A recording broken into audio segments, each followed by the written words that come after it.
بسم اللہ الرحمن الرحیم۔ سورہ بقرہ کا رکوع نمبر 22 اور دوسرے پارے کا رکوع نمبر 6 چل رہا تھا۔ اس کی یہ آیت چل رہی ہے کتب علیکم اذا حضر احدکم الموت ان ترک خیرا الوصیۃ للوالدین والاقربین بالمعروف حقا علی المتقین۔ یہ والی آیت چل رہی تھی، اس سے پہلے کی آیت کی تفسیر ہو چکی ہے۔ کتب علیکم اذا حضر احدکم الموت، فرمایا تم میں سے جب کسی پر موت کا وقت آئے تو اس پر یہ بات لکھ دی گئی ہے، اس کو یہ حکم دے دیا گیا ہے، ان ترک خیرن، اگر وہ خیر چھوڑ کر جا رہا ہو یعنی اس کے پاس مال بھی ہو تو کیا اس پر لکھ دیا گیا ہے الوصیۃ للوالدین والاقربین بالمعروف، کہ وہ وصیت کرے والدین کے لیے اور قریبی رشتہ داروں کے لیے بھلے طریقے سے، یعنی عرف کے موافق، یعنی اس طرح سے وصیت کرے کہ کسی پر ظلم زیادتی نہ ہو۔ حقا علی المتقین، یہ وصیت حق ہے یعنی لازم ہے پرہیزگار لوگوں پر۔ یہ اصل میں اسلام کا ایک حکم تھا جس کو اسلام نے منسوخ کر دیا، کہ پہلے زمانے میں بے اعتدالیاں بہت ہوتی تھیں، میت کے دنیا سے جانے کے بعد وراثت پہ لڑائی جھگڑے ہوتے تھے، تو ابتدا میں اسلام نے یہ آرڈر دیا تھا کہ مرنے والا خود یہ متعین کر دے کہ کس کو کتنا حصہ دینا ہے، لیکن بعد میں اس حکم کو منسوخ کر دیا گیا۔ آپ صلی اللہ علیہ وسلم نے ارشاد فرمایا الا لا وصیۃ لوارث، خبردار وارث کے لیے کوئی وصیت نہیں ہے، یعنی جو آپ کے رشتہ دار ہیں نا قریبی جن کو وراثت میں حصہ ملتا ہے ان کے لیے کوئی وصیت نہیں ہے، جائز نہیں ہے وصیت، کیونکہ اللہ تعالیٰ نے ہر وارث کا حصہ خود متعین کر دیا ہے۔ سورہ نساء کی جو آیات ہیں جو ہم انشاءاللہ آگے سورہ نساء میں پڑھیں گے، اس میں اللہ تعالیٰ نے خود بتا دیا والدین کو کتنا ملے گا، اولاد کو کیا کچھ ملے گا۔ تو اب وصیت جو جائز ہے وہ وارثوں کے علاوہ کے لیے جائز ہے، ایک بات۔ نمبر دو، وہ بھی 1/3 کے اندر جائز ہے، 1/3 سے زیادہ میں جائز نہیں ہے وہ، یہ بھی صحیح احادیث سے بات ثابت ہے اور پوری امت کا اس پر اجماع ہے۔ یعنی آپ اگر یہ چاہتے ہیں کہ میرے مرنے کے بعد کسی کو میری وراثت میں حصہ ملے تو پہلی بات کہ وہ آپ کے وارثین میں نہ ہو، یعنی آپ کی بیوی، آپ کے والدین، آپ کی اولاد میں سے نہیں ہونا چاہیے، وہ ان کے علاوہ کوئی اور ہو جس کا آپ کے مرنے کے بعد وراثت میں حصہ بنتا ہی نہیں ہے، وہ ہونا چاہیے۔ دوسرا، اس کو بھی 1/3 بھی بہت زیادہ ہے لیکن 1/3 تک اجازت ہے، اس سے زیادہ کی آپ وصیت نہیں کر سکتے کیونکہ پھر اس میں آپ کے اپنے وارثوں کا حق مارا جاتا ہے۔ تو یہ 2 شرطیں اسلام نے بیان کی۔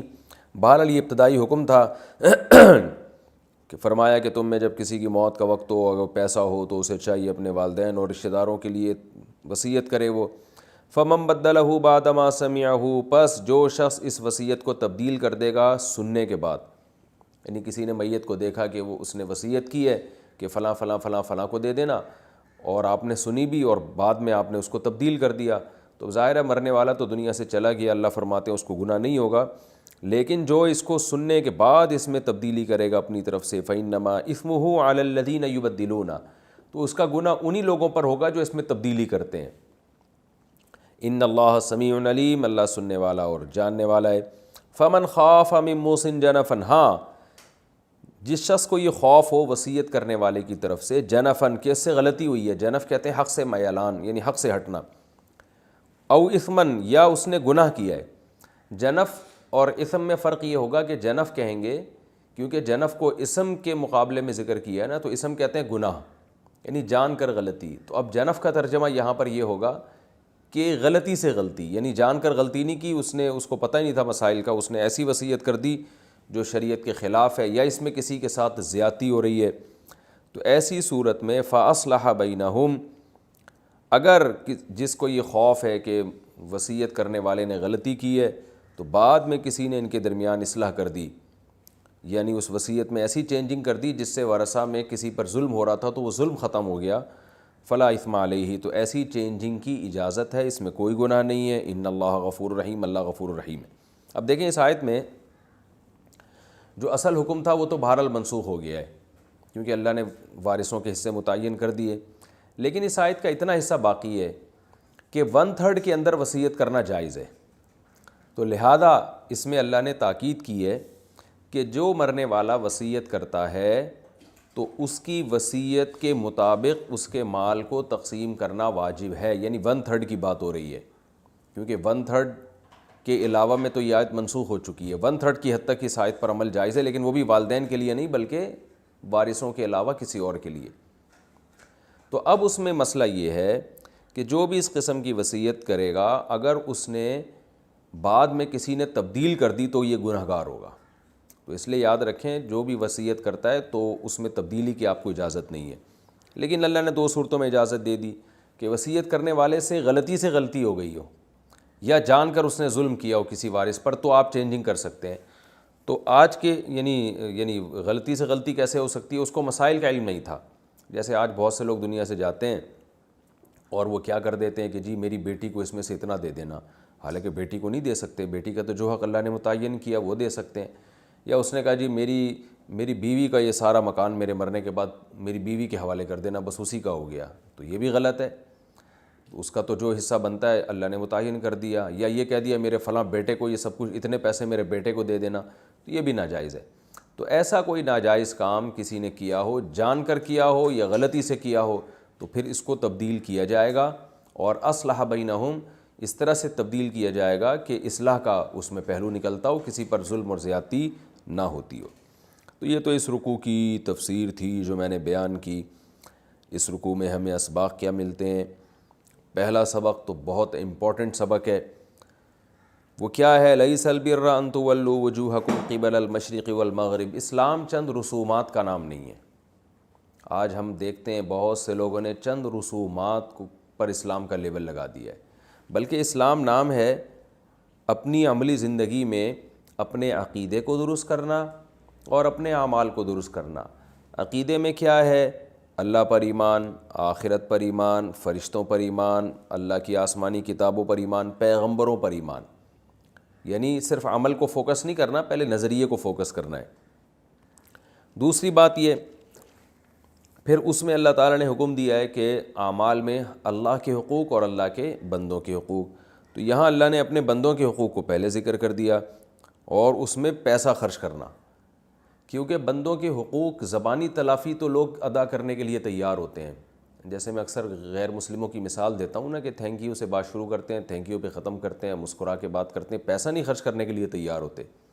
تو یہ بھی ٹھیک ہے. نبی صلی اللہ علیہ وسلم نے فرمایا کہ یہ بات بھی صدقے میں داخل ہے، ان تلقى اخاک بوجہ طلیق، کہ اپنے بھائی سے مسکراتے چہرے کے ساتھ ملو، خندہ پیشانی کے ساتھ ملو. تو یہ بھی صدقے کی ایک قسم ہے.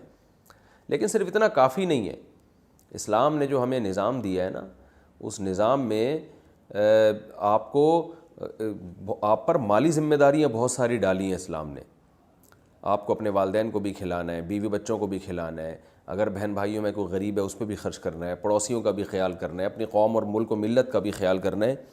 تو اس کا اللہ نے تذکرہ کیا ہے کہ آت المال علی حبہ، اللہ کی محبت کی وجہ سے رشتہ داروں کو بھی دینا ہے، یتیموں کو بھی، مسکینوں کو بھی اور مسافروں کو بھی. اور اگر کوئی مانگنے والا ہے، مستحق ہے، تو اس کو بھی دینا ہے. غلاموں کو آزاد کرانے میں دینا ہے. تو یہ پریکٹیکل مسلم بننا ہے. ہم نے صرف چند رسومات کے منہ ادھر کر کے نماز پڑھ لی یا منہ ادھر کر کے نماز پڑھ لی، انہی مسائل میں نہیں الجھے رہنا. تو یہ ہمارے لیے بہت اہم آیت ہے کہ ہم اس پر کتنا عمل کر رہے ہیں. اور نماز قائم کرنی اور زکوٰۃ دینا یہ اللہ کا حق ہے. اور پریکٹیکل مسلمان کی اللہ نے ایک علامت بیان کی ہے، والموفون بعہدہم اذا عاہدوا، ایگریمنٹ کو پورا کرتے ہیں یہ.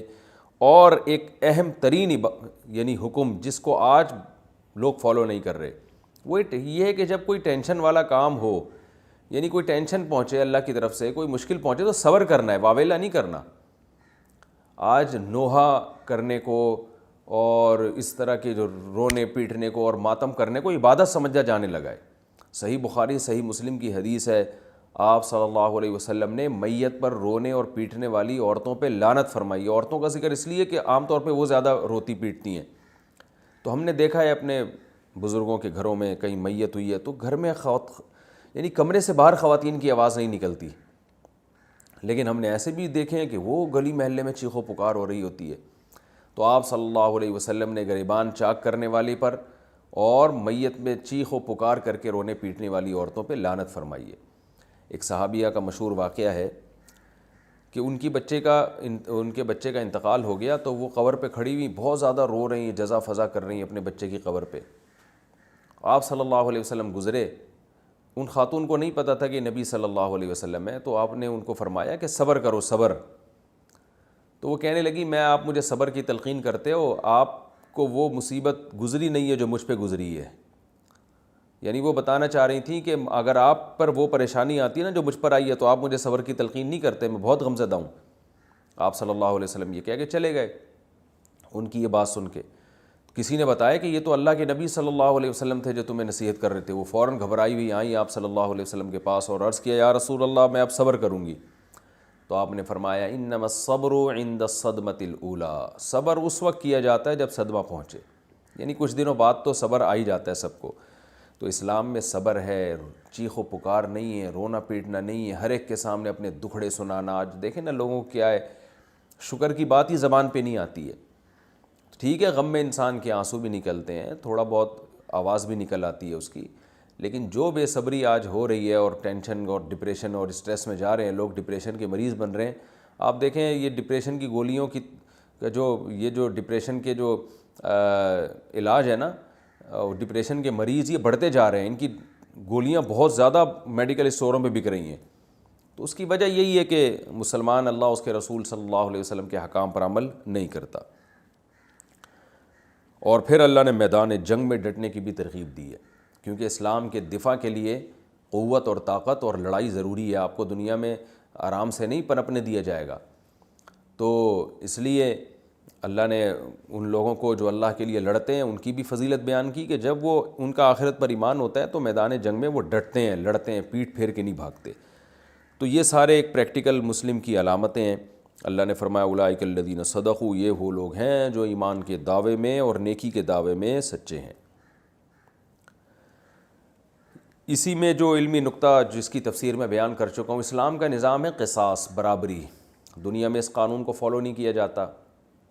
دیکھ لیں دنیا کس جنگ و جدال کا شکار ہے. جو جنایت کرنے والا ہے، جرم کرنے والا ہے، اس پہ طرز کھایا جاتا ہے. تو اسلام میں صرف گردن کا یعنی خون کا بدلہ خون نہیں ہے، بلکہ قرآن مجید میں دوسرے مقام پر ہے، ہم انشاءاللہ وہاں تفصیل سے پڑھیں گے.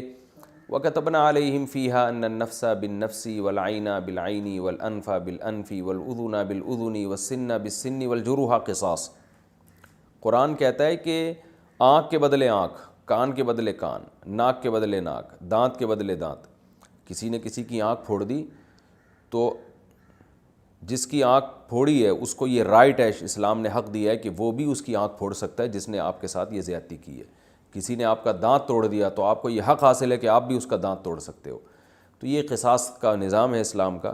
اس کی تفصیل فقہ کی کتابوں میں ملتی ہے. خود سے دانت وانت نہ توڑنا شروع کر دیں، ایسا نہ ہو کہ اس نے دانت توڑا ہو، آپ اس کے دانت توڑنے کے چکر میں پورا جبڑا ہی نہ توڑ دیں اس کا. تو یہ ذرا کسی ڈاکٹر سے رابطہ کیجیے گا اس بارے میں، بلکہ عدالت سے رابطہ کریں.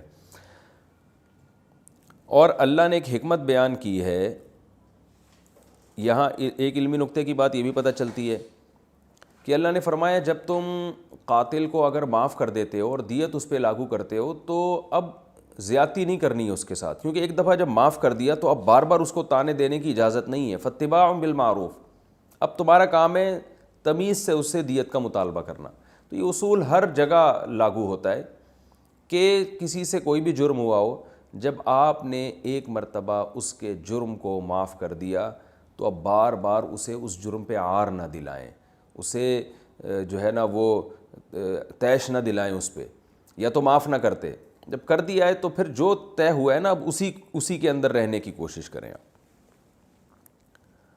اور اللہ نے یہ بھی بتا دیا وَلَكُمْ فِي الْقِصَاصِ حَيَاتٌ يَا أُولِي الْأَلْبَابِ، عقل والو تمہارے لیے قصاص میں حیات ہے. اب دیکھیں بظاہر تو قصاص میں موت ہے. جو عقل پرست لوگ ہیں نا وہ کیا کہتے ہیں کہ ہم قاتل کو اگر ہم قتل کر دیتے ہیں تو کیا فائدہ، اس نے بھی ایک انسانی جان کو قتل کر کے ہلاک کیا تو ہم بھی اس کو قتل کر کے وہی کام کر رہے ہیں. تو یہ عقلی دلائل دے دے کے وہ کیا کرتے ہیں کہ یار ایک انسانی جان تو دنیا سے چلی گئی، اب اس کے بدلے میں ایک اور انسان کو قتل کرو تو یہ تو انسانیت کا بچانا نہ ہوا نا. اس اشکال کا اللہ نے جواب دیا ہے کہ تمہیں قاتل کو جو ہم قتل کرنے کا حکم دے رہے ہیں تو اس قصاص میں تمہارے لیے زندگی ہے. تم یہ نہ دیکھو ایک آدمی قتل ہوا تو اس کے بدلے میں دوسرا بھی قتل ہی ہو رہا ہے تو یہ کون سا بڑا کام ہو گیا، آپ نے زندگی تو نہیں بچائی. تو اللہ فرماتے ہیں زندگی بچ رہی ہے اس میں. بظاہر ایک انسان مرتا ہوا نظر آ رہا ہے لیکن انسانیت کی حفاظت ہو رہی ہے اس میں. اگر اس کو قتل نہیں کرو گے دنیا میں قتل پھیلے گا اور بہت سارے لوگ مریں گے، تو ان کی حفاظت کے لیے اس کو قتل کرنے کا حکم دیا جا رہا ہے۔ اور اس میں ہمیں وصیت کے تاکید کا بھی پتہ چلتا ہے کہ اگر کوئی شخص شریعت کے مطابق وصیت کرتا ہے تو اس کی وصیت کو لاگو کرنا یہ بعد والوں پر فرض ہے۔ وصیت کے میں نے احکام تو آپ کو بیان کر دیے کہ 1/3 سے زیادہ جائز نہیں ہے، اور رشتہ داروں کے لیے جو جن کو وراثت میں حصہ ملنا ہے ان کے لیے بھی وصیت جائز نہیں ہے۔ بعض دفعہ یہ ہوتا ہے کہ لفظ وصیت کا نہیں ہوتا لیکن عمل وصیت ہی ہو رہی ہوتی۔ مثال کے طور پر ایک شخص یہ کہتا ہے، وصیت کا لفظ استعمال نہیں کرتا، وہ کہتا ہے بھائی بیٹا یہ گاڑی میری ہے لیکن میرے مرنے کے بعد تم ہی استعمال کرنا ہے اس کو، اور تمہاری ہو گئی، تو یہ وصیت ہی ہے۔ تو آپ نے اپنی اولاد کو جو کچھ دینا ہے زندگی میں آپ دے سکتے ہیں، اور زندگی میں دے کے ہینڈ اوور کرنا ضروری ہے، ان کے قبضے میں دینا ضروری ہے۔ زبانی کلامی سے اسلام میں ایک چیز ٹرانسفر نہیں ہوتی، حتیٰ کہ ڈاکومنٹ بنانے سے بھی نہیں ہوتی، ہینڈ اوور کرنا پڑے گا۔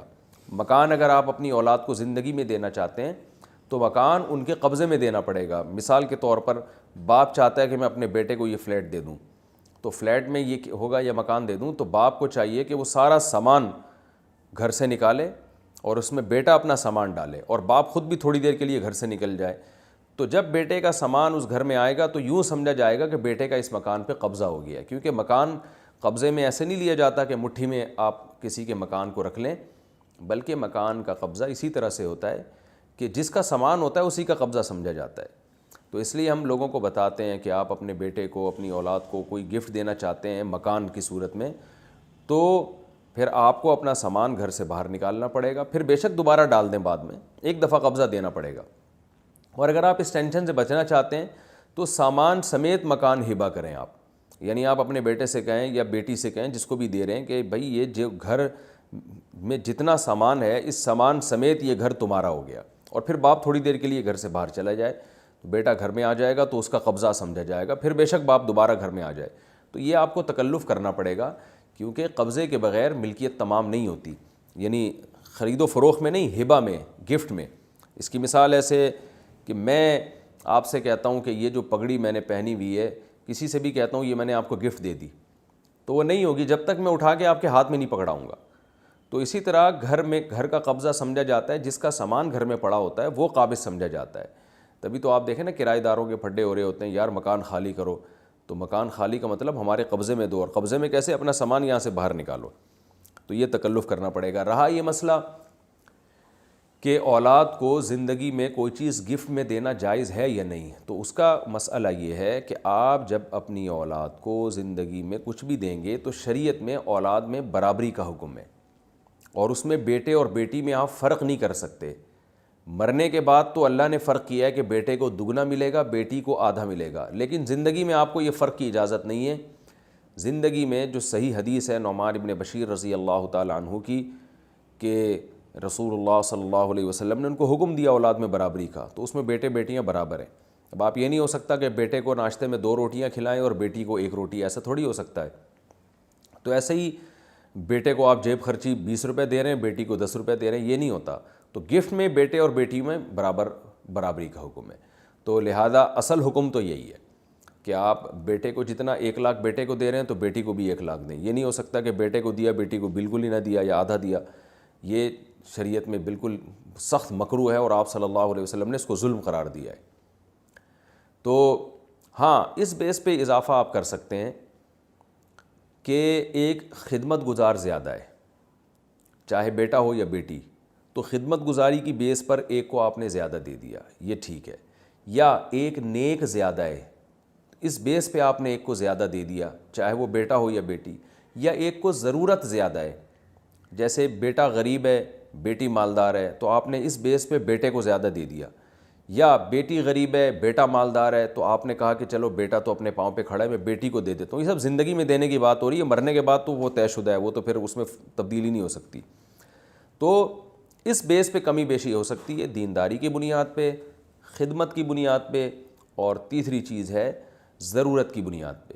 اس کے علاوہ فرق کرنا یہ شریعت میں اس کو بہت سخت ناپسند کیا گیا ہے۔ اور دوسری بات یہ کہ جب آپ بیٹے اور بیٹی کو دیں گے تو میں نے پہلے تفصیل سے بتایا کہ ڈاکومنٹیشن کافی نہیں ہے، ہینڈ اوور کرنا ضروری ہے، اور ہر چیز کا قبضہ اس کے حساب سے ہوتا ہے، یہ آپ علماء سے پوچھ سکتے ہیں۔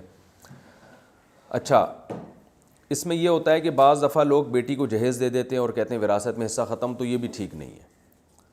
اس میں یہ البتہ جائز ہے کہ آپ اپنی اولاد میں، جیسے بیٹی کو آپ بہت زیادہ جہیز دے رہے ہیں اور آپ چاہتے ہیں کہ وراثت میں اس کا حصہ ختم ہو جائے، تو جہیز آپ قرض کی صورت میں دیں، بلکہ گولڈ کی صورت میں۔ آپ یوں کریں کہ آپ ایک بیٹی سے یہ کہیں کہ یہ 10 تولے سونا میں نے تمہیں قرض دیا ہے، اور یہ قرض جو ہے اس سے تم اپنا جہیز بناؤ، اور یہ قرض ہے یہ میں نے واپس لینا ہے، یہ تمہیں گفٹ نہیں ہے۔ اور واپسی کی یہ صورت ہو سکتی ہے کہ میں جب مروں گا تو یہ وراثت کے پیسوں میں سے یہ قرضہ، تمہارا وراثت میں جتنا حصہ بنتا ہوگا تو اس میں سے یہ قرضہ کاٹ لیں گے ہم۔ تو اس طرح بیٹے کے ساتھ بھی کیا جا سکتا ہے، بیٹی کے ساتھ بھی، یعنی آپ کسی اولاد کو سونے کی شکل میں یا ڈالر کی شکل میں یا کرنسی کی شکل میں قرض دے دیں اور یہ کہیں کہ یہ قرض میں تم سے زندگی میں واپس نہیں لے رہا، میرے مرنے کے بعد تمہارا وراثت میں پورا حصہ ہوگا تو اس میں ہم ایڈجسٹ کر لیں گے، یعنی قرض تو تم نے لوٹانا ہے تو وارثوں، میرے مرنے کے بعد وہ وارثوں کو لوٹانا پڑے گا، تو وارثوں کو لوٹانے کا طریقہ یہ ہے کہ وارثوں نے جتنا تمہارا حصہ دینا ہے، قرض اگر کم بنا، حصہ زیادہ بنا تو وہ جتنا حصہ باقی ہے وہ تمہیں دے دیں گے، قرض اگر زیادہ ہوا اور وراثت تمہاری کم بنتی ہے تو وہ تم سے کچھ حصہ واپس لے لیں گے، اور اگر قرض اور وراثت کی رقم برابر ہوئی تو وہ پلس مائنس ہو جائے گا، اس میں ایڈجسٹ ہو جائے گا، یہ جائز ہے۔ ایک مسئلہ یہ ہو گیا۔ ایک مسئلہ اہم یہ بھی ہے کہ وارثوں کے لیے زندگی میں آپ کچھ بھی ان کو گفٹ دے سکتے ہیں، لیکن اس زندگی سے بالکل صحیح والی صحت مند زندگی۔ اگر آپ بیمار ہوئے اور ایسی بیماری جس میں آپ کی موت واقع ہو گئی تو اس بیماری میں بھی آپ وارثوں کو کچھ نہیں دے سکتے آپ پھر، یعنی وہ چونکہ شریعت یہی سمجھتی ہے کہ اب جو ہے نا آپ دنیا سے جا رہے ہیں تو اب تو وارثوں کا حق آپ کی وراثت سے متعلق ہو گیا، اس میں اب آپ کمی بیشی نہیں کر سکتے۔ مثال کے طور پر اللہ تعالیٰ ہم سب کو بچائے، آج کل کرونا پھیلا ہوا ہے، کوئی شخص کرونا کے مرض میں مبتلا ہوا اور اس نے کیا کیا کہ یہ کہا کہ جی بیمار، اس کو خطرہ ہوتا ہے ظاہر ہے کہ میں مر نہ جاؤں، تو اس نے کیا کیا کہ بھائی اپنی بیٹی کو یا اپنے بیٹے کو ایک کچھ پیسے دیے اور ہینڈ اوور کر دیے، بھائی تمہارے ہو گئی ہے۔ تو اگر یہ شخص نہیں مرا، زندہ رہا، اس بیماری سے نکل آیا تو ٹھیک ہے، یہ اس کا گفٹ ہے، ہو گیا اس کا، اگرچہ اچھا نہیں ہے بلا وجہ ایک اولاد کو دینا دوسرے کو نہ دینا، لیکن بہرحال ملکیت مکمل ہو گئی۔ لیکن اگر اس کی ڈیتھ ہو جاتی ہے اسی موت میں، اسی بیماری میں، تو جس کو اس نے وارث کو 1,00,000 دیے وہ واپس لیے جائیں گے، کیونکہ مرض الموت یعنی وہ مرض جس میں آپ کی موت واقع ہوتی ہے تو شریعت نے اس پر موت ہی کے حکام رکھے ہیں، یہاں تک کہ اگر آپ نے اس دوران بیوی کو طلاق دے دی اور آپ کی اسی بیماری میں ڈیتھ ہو گئی تو بیوی وراثت میں بھی حقدار ہوتی ہے، کیونکہ اس میں یہ اس بات کا امکان ہوتا ہے کہ اب آپ بیمار ہو تو اب مرنے کا چانس ہے، تو اب آپ وراثت سے محروم کرنے کے لیے کہیں یہ کام نہ کر رہے ہو آپ۔ تو اسلام نے جو وہ بیماری جس میں آپ کی موت واقع ہوتی ہے، اس بیماری کے وہی حکام رکھے ہیں جو موت کے بعد کے حکام ہیں، یعنی اس میں آپ کو مردہ ہی فرض کیا جائے گا، آپ اپنے مال میں کوئی ایسا تصرف نہیں کر سکتے جس سے وارثوں میں سے کسی کا حق بھی ضائع ہو رہا ہو۔ تو یہ ایک اہم اس میں مسئلہ تھا جو میں نے آپ کو بیان کیا۔ تو یہ رکوع کمپلیٹ ہو گیا ہے۔ اچھا، اس میں ایک اور علمی نقطے کی بات ہے کہ اگر کوئی وصیت کرے خلاف شرع تو قرآن نے اس کو بیان کیا کہ اس وصیت کو تبدیل کیا جائے گا۔ آج ایسے بہت سارے کیسز ہمارے سامنے آتے ہیں کہ جی وہ فلاں کے لیے وصیت کر دی، فلاں کے لیے وصیت کر دی، میرے ابا نے تو کہا تھا یہ فلاں کو دے دینا، تو بھائی ابا نے جو بھی کہا تھا وہ کالعدم ہو گیا۔ اب علماء سے آپ کو پوچھنا پڑے گا کہ وراثت کے کیا حکام ہے۔ ابا اماں کا کہا ہوا، لوگ اس پہ بھی لڑ رہے ہوتے ہیں کہ میرے ابا کی یہ چاہت تھی کہ یہ فلیٹ فلاں کو ملے، میرے ابا تو فلاں کے لیے بنوایا تھا ابا نے یہ فلیٹ، تو جب چاہت تھی تو انہی کی چاہت کے مطابق یہ تقسیم ہونا چاہیے، نہیں ہوگا، وہ اللہ کی چاہت کے مطابق ہوگا، جو میں نے بتایا کہ اللہ نے جو حصے بیان کیے ہیں، تو اس کو تبدیل کیا جائے گا اس وراثت کو، یعنی اس وصیت کو۔ تو یہ ہمارا 22واں رکوع کمپلیٹ ہوا۔ اب انشاءاللہ ہم سورہ بقرہ کا رکوع نمبر 23 شروع کرتے ہیں اور دوسرے پارے کا رکوع نمبر 7۔ پہلے اس کا لفظی ترجمہ ہوگا مختصر گرامر کے ساتھ، پھر انشاءاللہ اس کی تفسیر بیان ہوگی اور پھر اس میں جو علمی نکات ہمیں نظر آتے ہیں انشاءاللہ اس کو ہائی لائٹ کیا جائے گا۔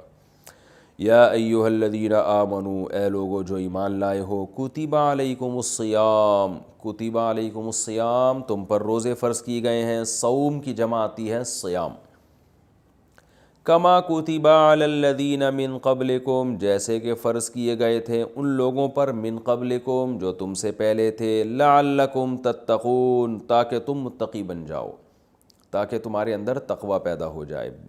اتقاء کہتے ہیں بچنے کو، تاکہ تم بچنا سیکھو، پرہیز کرنا سیکھو۔ ایامم معدودات، ایام یوم کی جمع ہے، ایام کا مطلب دن ہے، معدودات عدد یا عدودو کا معنی ہوتا ہے جس کو عدد یا عدو پڑھا جاتا ہے، شمار کرنا، عدد بھی اسی سے نکلا ہے نا، کتنے عدد کہتے ہیں نا، یہ عدد 1 2 3 4 کو عدد کہا جاتا ہے نا۔ معدود وہ چیز جس کو شمار کیا جائے، معدودتن اس کی مؤنث، معدودات اس کی جمع، جیسے مقتولات، منصورات، ٹھیک ہے نا۔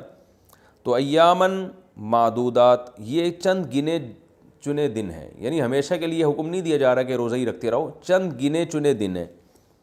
فمن کانا، پس جو شخص ہو، منکم تم میں سے، مریضاً مریض ہو، او علی سفرن یا سفر پر ہو، فعدتن، فا کا معنی تو، عدتن کا معنی شمار کرنا، یہ مصدر ہے، ورب ہے، وہی عدد یعددو، عد یعدو سے، عدہ کا معنی شمار کرنا۔ فعدتن اصل میں تھا فعلیہ عدتن، تو اس شخص پر لازم ہے شمار کرنا، من ایام، ایسے ایام سے، اخر جو اس کے علاوہ ہوں، یعنی روزے کے ایام کے علاوہ ہوں۔ اخر کا مطلب یہ اصل میں جمع ہے اخرا کی، آپ نے پڑھا ہے نا، ضربہ، اضربو دوسرے کے مقابلے میں زیادہ مارنے والا، ضربہ اس کی مؤنث آتی ہے، تو آخرو ایک کے مقابلے میں دوسرا، اخرا اس کی مؤنث آتی ہے، یعنی دوسرے، یعنی اس کے مقابلے میں الگ کوئی۔ فعدتم من ایام اخر، تو اس پر لازم ہے عدت یعنی شمار کرے، من ایام اخر دوسرے ایام سے، یعنی اس کی قضا کرے دوسرے ایام میں۔ وعلی الذین یطیقونہ، اور ان لوگوں پر، اطاقہ اصل میں تھا اطوقا، اکرما کی طرح، طاقت سے نکلا ہے، اس کا معنی ہوتا ہے طاقت رکھنا۔ یطیقو اصل میں تھا یطوقو، تو یطوقونا، یکرمونا کی طرح جو پڑھا جاتا ہے یطیقونا۔ تو وعلی الذین، اور ان لوگوں پر، یطیقونہ جو روزے کی طاقت رکھتے ہیں، فدیتن فدیہ لازم ہے، طعام مسکین، وہ فدیہ کیا ہے؟ ایک مسکین کا کھانا، اس کی میں انشاءاللہ تفسیر میں اس آیت کا مطلب بتاؤں گا، یعنی جو لوگ روزے کی طاقت رکھتے ہیں ان پر لازم ہے ایک مسکین کا کھانا۔ فمن تطوع، پس جو شخص تطوع، تطوع اصل میں کہتے ہیں کوئی نیکی کرنا، اضافی کوئی نیکی۔ آپ نے سعودی عرب میں یہ لفظ سنا ہوگا نا، مطوع، جو پولیس والے ہوتے ہیں نا وہاں ان کو مطوع کہا جاتا ہے۔ مطوع اس لیے کہ وہ نیکی کراتے رہتے ہیں آپ سے، یعنی اس سینس میں ان کو مطوع ان کو کہا جاتا تھا، وہ نیکی کراتے رہتے ہیں۔ کیا مطلب؟ نماز کے وقت آپ کو آرڈر کریں گے شٹر گرا دو، اور کوئی موسیقی چل رہی ہوگی وہ جا کے بند کرا دیں گے۔ تو سعودی عرب میں اصول تو یہی تھا، وہ اب جا کے نئے بادشاہ کے آنے سے کافی اصول چینج ہو رہے ہیں، وہاں پہ شریعت کا نظام تھوڑا سا کمزور پڑ رہا ہے، لیکن سعودی عرب میں جو پولیس والوں کا کام یہی ہوتا تھا، مطوع ان کو کہا جاتا ہے۔ وہ آتے تھے اور جناب نماز کے وقت میں دیکھتے تھے کوئی ہوٹل تو نہیں کھول کے بیٹھا ہوا، کہیں موسیقی، کوئی عورت بے پردہ گھوم رہی ہے، اس کو روکتے تھے۔ تو اللہ نے فرمایا، اب تطوع کا معنی کوئی بھی نیکی کا کام کرنا اضافی۔ فمن تطوع خیرن، پس جو بھی اضافی نیکی کرے گا، خیر کرے گا، یعنی کیا مطلب؟ ایک مسکین کے بجائے 10 کو کھانا کھلا دے وہ، یعنی کوئی بھی اپنی طرف سے اضافی کرے گا، جس کو میں اپنی زبان میں کہتا ہوں بھائی گریوی لگا دو، ٹھیک ہے نا، کوئی جتنا زیادہ کر لو، فہو خیر لہ، تو یہ عمل اسی کے لیے بہتر ہے۔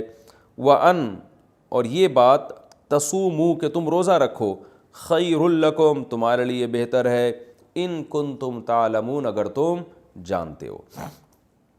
شہر رمضان، رمضان کا مہینہ، الذی یہ وہ مہینہ ہے جو کہ انزل فیہ القرآن کہ نازل کیا گیا ہے اس میں قرآن، ھدی للناس لوگوں کی ہدایت کے لیے، وبینات من الہدی اور ہدایت کے واضح دلائل کے ساتھ، بینات واضح دلائل کو کہتے ہیں، یعنی ہدایت لوگوں کی ہدایت کے لیے اور ہدایت کے واضح دلائل کے ساتھ بھی، یعنی اس سے ہدایت بھی ملے گی اور ہدایت کے دلائل بھی آپ کو اس میں نظر آئیں گے۔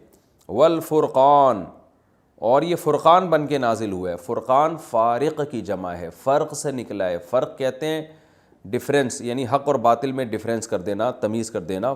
فارق, اس کی فارق کا معنی فرق کرنے والا, فرقان مبالغے کا صیغہ ہے, یعنی حق اور باطل میں بہت زیادہ فرق کر دینے والا, دودھ کا دودھ پانی کا پانی کر دینے والا, یعنی ایسی کتاب اس میں نازل ہوئی ہے.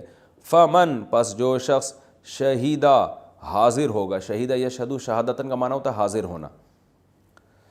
من شہیدہ منکم الشہر, جو بھی تم میں سے اس مہینے میں حاضر ہوگا, یعنی اس مہینے کو پائے گا. شہر عربی میں مہینے کو کہتے ہیں.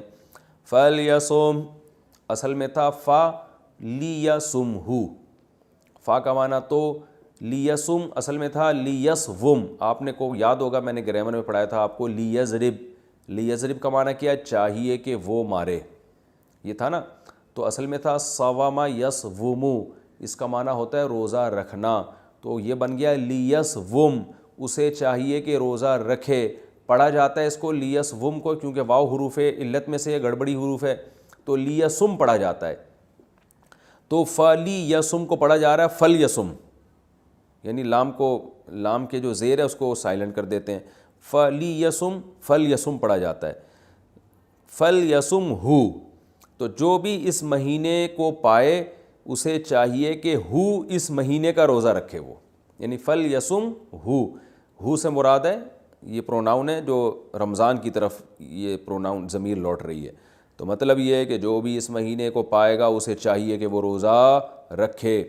ومن کانا, اور جو بھی ہو, مریضاً, مریض ہو, او علی سفرن, یا سفر میں ہو, فعدتن, یہاں بھی یہی ہے, فعلیہ تو اس پر لازم ہے عدتن, کہ گنتی شمار کرے, من ایام اخر, دوسرے ایام میں سے. یرید اللہ, اللہ تعالیٰ چاہتے ہیں. ارادہ یریدو کا معنی ہوتا ہے ارادہ کرنا, اکرم یکرمو کی طرح. اللہ تعالیٰ چاہتے ہیں بکم, تمہارے ساتھ, الیسرا, آسانی, ولا یریدو بکم العسرا, اور اللہ نہیں چاہتے تمہارے ساتھ تنگی. عسر مشکل کو کہتے ہیں, تنگی کو کہتے ہیں نا. ان مع العسر یسرا, آپ نے علم نشرح میں پڑھا ہے. ولی تکملو, واو کا معنی اور, لی کا معنی لیے, تکملو کا معنی کامل کرو. اکملہ یکملو, اکمالاً کامل کرنا, کمپلیٹ کرنا کسی چیز کو. ولی تکملوا العدۃ, اور تاکہ اس لیے بھی کہ تم گنتی کو کمپلیٹ کر لو, یعنی اس لیے بھی ہم نے تمہیں یہ حکم دیا کہ تم گنتی کو کیا کر لو, کمپلیٹ کر لو. یعنی ہم نے جو تمہیں پیچھے حکم دیا نا کہ تم میں جو مریض ہو یا مسافر ہو وہ بعد میں روزے رکھے, وہ گنتی کرے بعد میں, یعنی بعد میں روزے رکھے. تو اس کی حکمت بیان کی جا رہی ہے کہ اللہ تمہارے لیے آسانی چاہتا ہے, تنگی نہیں چاہتا, اس لیے سفر میں روزہ چھوڑنے کی اجازت دے دی, اور بیماری میں بھی. اور اس لیے بھی اللہ نے تمہیں قضا کرنے کا حکم دیا کہ تاکہ تم گنتی کو پورا کر لو. اللہ چاہتے ہیں تم اس ثواب سے محروم نہ ہو. وَلِتُكَبِّرُوا اللَّهَ, اور تاکہ تم کبریائی بیان کرو اللہ تعالیٰ کی. کبرا یکبرو تکبیراً, اس کا معنی ہوتا ہے اللہ کی بڑائی بیان کرنا. وَلِتُكَبِّرُوا اللَّهَ, اور تاکہ تم اللہ کی کبریائی بیان کرو. عَلَى مَا, اس عمل پر, ہداکم, جس عمل کی اللہ نے تمہیں رہنمائی کی ہے.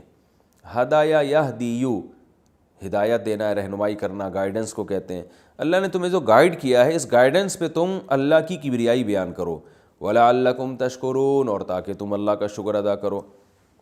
وَإِذَا, اور جب, سَأَلَكَ, آپ سے سوال کریں, عبادی, میرے نیک بندے, عنی, میرے بارے میں, عنی, عن اصل الگ تھا, یا الگ ہے, عنی, میرے بارے میں, فَإِنِّي قریب, تو بے شک میں قریب ہوں. اجیبو, اجوابا یجویبو اجواباً, اکرما یکرمو اکراماً, اس کو پڑھا جاتا ہے اجابا یجیبو اجابتاً. تو اجیبو اکرمو کی طرح ہے. اجیبو, میں جواب دیتا ہوں, جواب سے نکلا یہ, میں جواب دیتا ہوں. دعوت الداعی, داعی کہتے ہیں پکارنے والا, پکارنے والے کی دعوت کو, یعنی بلاوے کو. جب کوئی مجھے بلاتا ہے تو میں اس کی پکار کا جواب دیتا ہوں. اذا دعان, اصل میں تھا یہ دعانی, نون کے بعد یا بھی تھا. اذا کا معنی جب, دعا کا معنی وہ پکارتا ہے, نی مجھ کو, تو یا کو حذف کر دیا تو بن گیا اذا دعانی. میں پکارنے والے کی پکار کا جواب دیتا ہوں جب وہ مجھے پکارتا ہے. فَلْيَسْتَجِيبُوا لِي, یہ جو تھا نا فَلْيَسْتَجِيبُوا, اصل میں یہ نکلا ہے یستجیبو, استجابت, اصل میں تھا استجواباً, استخراجاً. آپ نے پڑھا ہے نا باب استخراج, استخرجا یستخرجو, تو یستخرجون یستجوبون، جواب کا یعنی اس کا معنی ہوتا ہے کسی کی پکار پہ لبیک کہنا، یعنی کسی کی پکار پہ جواب دینا، یعنی اس کو یوں بھی کہہ سکتے ہیں کہ حکم کی بجا آوری کرنا۔ ایک جواب دینا تو یہ ہوتا ہے نا، آپ کو کسی نے بلایا، آپ نے کہا ہاں بھائی آ رہا ہوں، ایک ہوتا ہے اس نے جو آپ کے ذمہ کام لگایا، یہ بھی ایک قسم کا مطالبہ ہے، تو وہ کام کو پورا کر لینا، تو اس کو کہتے ہیں استجابت۔ استجابت کا معنی حکم کی بجا آوری کرنا۔ تو اب یہ تھا اصل میں لیستجیبو، انہیں چاہیے کہ یہ میرے حکم کی بجا آوری کریں، میرے حکم کو فالو کریں، اور لیستجیبو کو پڑھا جاتا ہے فلیستجیبو، تو کیا مطلب ہو گیا؟ فلیستجیبو لی، انہیں چاہیے کہ میرے حکم کی بجا آوری کریں، لی میرے لیے جو حکم ہے نا، میرے لیے، میری خاطر حکم کو مانیں، ولیؤمنوا بی، اور ایمان بھی لائیں میرے اوپر، لعلہم یرشدون، شاید کہ یہ لوگ رشد و ہدایت پالیں۔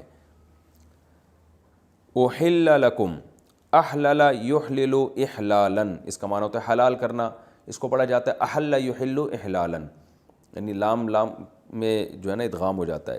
احل لکم، حلال کر دیا گیا ہے تمہارے لیے، لیلۃ الصیام، صوم کی جمع صیام، لیلہ رات کو کہتے ہیں، روزے کی راتوں میں حلال کر دیا گیا ہے تمہارے لیے، الرفث الی نسائکم، رفث ہر اس کام کو کہتے ہیں جس کو انسان چھپانے کی کوشش کرتا ہے، جو حیا کے خلاف ہو، تو رفث کا ترجمہ بے حیائی سے بھی کیا جاتا ہے، اور رفث کا ترجمہ جو ہے وہ جو ہے بے حیائی سے اس لیے کیا جاتا ہے، اس میں اصل میں رفث بے حیائی کو نہیں کہتے، لیکن بے حیائی بھی ایک ایسی چیز ہے جو انسان کی طبیعت یہ چاہتی ہے کہ کوئی بھی ایسا فحش کام ہو تو کھلے عام نہ کرے وہ، اور رفث بے لباسی کو بھی کہتے ہیں، تو یعنی ہر وہ کام جس میں انسان کو حیا آتی ہو۔ تو اللہ نے فرمایا تمہارے لیے حلال کر دیا گیا ہے رمضان میں، الی نسائکم، نساء عورتوں کو کہتے ہیں، تمہاری عورتوں کی طرف بے لباسی، یعنی ہم بستری اور جمع کرنے کو قرآن چونکہ ایسے الفاظ کو صراحتاً استعمال نہیں کرتا، پاکیزہ کتاب ہے، تو اللہ تعالیٰ قرآن میں اس طرح کے جو یعنی اس طرح کے عمل جو ہے نا، جو انسان ایک عام مجلس میں بیان کرتے ہوئے شرماتا ہے، تو قرآن بھی ان کو اشاروں کنایوں میں ذکر کرتا ہے۔ تو اشارہ اور کنایہ میں قرآن نے ذکر کیا کہ رفث جو ہے، یعنی ایک بے لباسی کہہ لیں آپ اس کو، یا زوجہ کے قریب جانا، جو ایک حیا کے خلاف سمجھا جاتا ہے عمل، تو رمضان کی راتوں میں تمہارے لیے اپنی بیویوں، نساء سے مراد ہے اپنی بیویاں، ان بیویوں کی طرف اس بے لباسی کو ہم نے حلال کر دیا ہے۔ ہن لباس لکم، بے شک وہ بیویاں جو ہیں تمہاری، عورتیں جو ہیں وہ تمہارا لباس ہیں، وانتم لباس لہن، اور تم ان کے لیے لباس ہو۔ علم اللہ، بے شک اللہ جانتا ہے، انکم، کہ بے شک تم ہو ایسے، تختانون انفسکم، تختانون اصل میں خیانت سے نکلا، اصل میں تھا تختہینون، تکتسبون کی طرح، تو یا آ رہا ہے نا، تو حروف میں نے بتایا تھا علت ہے، چینج ہو جاتے ہیں، تختہینون کو پڑھا جاتا ہے تختانون، خیانت سے نکلا ہے، خانون لفظ اس میں استعمال ہو رہا ہے، خیانت اردو میں استعمال ہوتا ہے۔ اللہ جانتا ہے کہ تم خیانت کرو گے، انفسکم، اپنی جانوں کے ساتھ، فتاب علیکم، بس وہ تمہاری طرف متوجہ ہو گیا، وعفا عنکم، اور اس نے تمہیں معاف کر دیا۔ تفسیر میں بتاؤں گا اس کا مطلب کیا ہے۔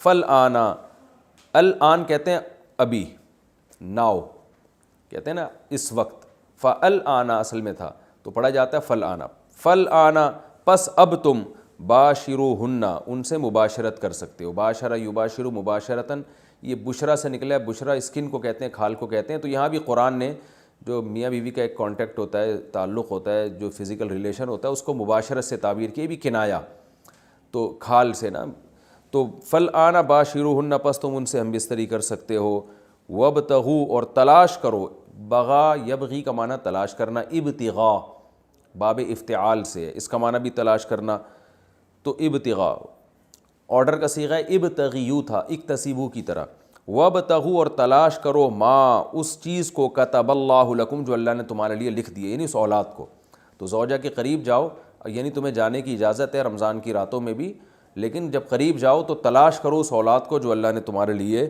لکھ دی ہے، یعنی نیت تمہاری اولاد کا حصول ہونا چاہیے۔ وَكُلُوا اور کھاؤ، وَاشْرَبُوا اور پیو، حَتَّى يَتَبَيَّنَ لَكُمُ الْخَيْطُ الْأَبْيَضُ مِنَ الْخَيْطِ الْأَسْوَدِ مِنَ الْفَجْرِ۔ وقت ہمارا مکمل ہو گیا، تو انشاءاللہ اگلے ایپیسوڈ میں اس جو آیت کا جو باقی حصہ اور رکوع کا باقی حصہ ہے اس کا لفظی ترجمہ ہوگا، اور پھر انشاءاللہ اس پورے رکوع کی تفسیر۔ اللہ تعالیٰ سمجھنے کی، عمل کی توفیق عطا فرمائے۔